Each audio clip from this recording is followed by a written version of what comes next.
we acknowledging our dependence upon God, because whenever we stuck, if we don't have this, we have no way out. What I'm going to do?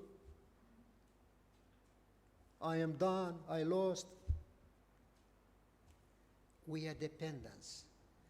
There is somebody beyond our limitations, in time, in wisdom, and in power. And that's our shepherd. And don't be afraid, brothers and sisters, to feel a sheep.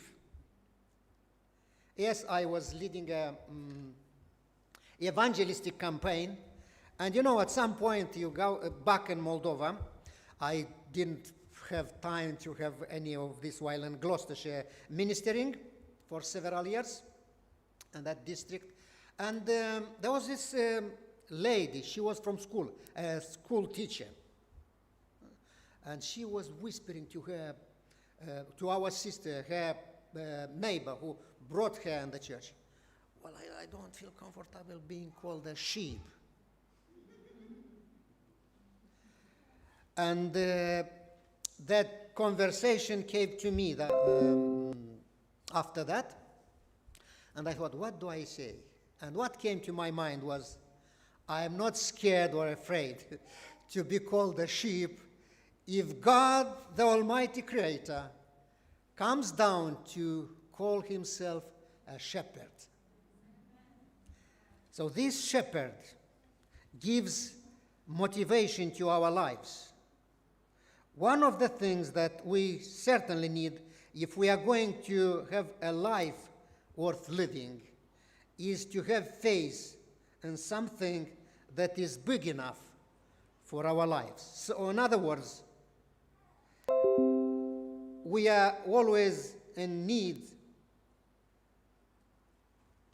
for something that motivates us, big enough for life.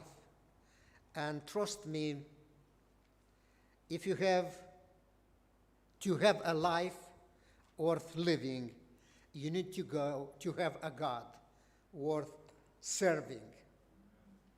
Shepherd, sheep. Let's keep this relationship as we draw the parallel between our relationship with God for a bit longer.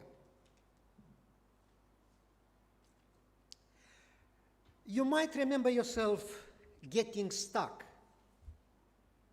losing your direction, whether it's literally on your driveway, on a roadway, a motorway, whether it's in your relationship, or it's in your education, you choose your university, or even your job, moving a house, you get stuck. And when you get stuck, it's very important. Are you humble enough to ask direction? Or are you proud to go on your own? David has experienced these sort of things.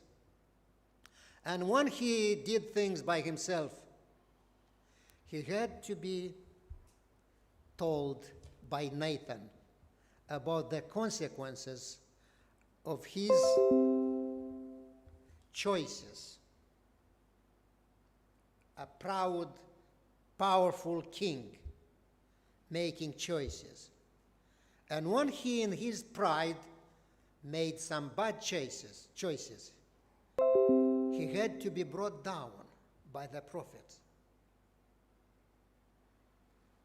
to start over again and do things the right way and move on in the right direction. That gave David a new sense of trust in God. And just after that, he is able to affirm, the Lord is my shepherd. The great affirmation gives us a great assertion. I shall not want anything that you might need in your life. The shepherd is able to provide. As we look in the verse 2. And verse 2 says,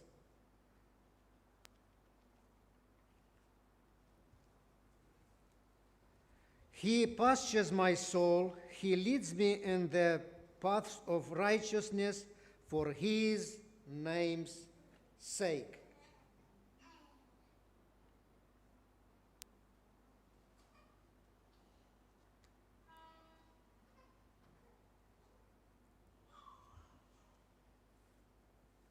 When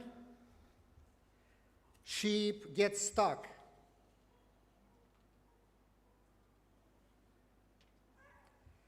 when they have no pastures,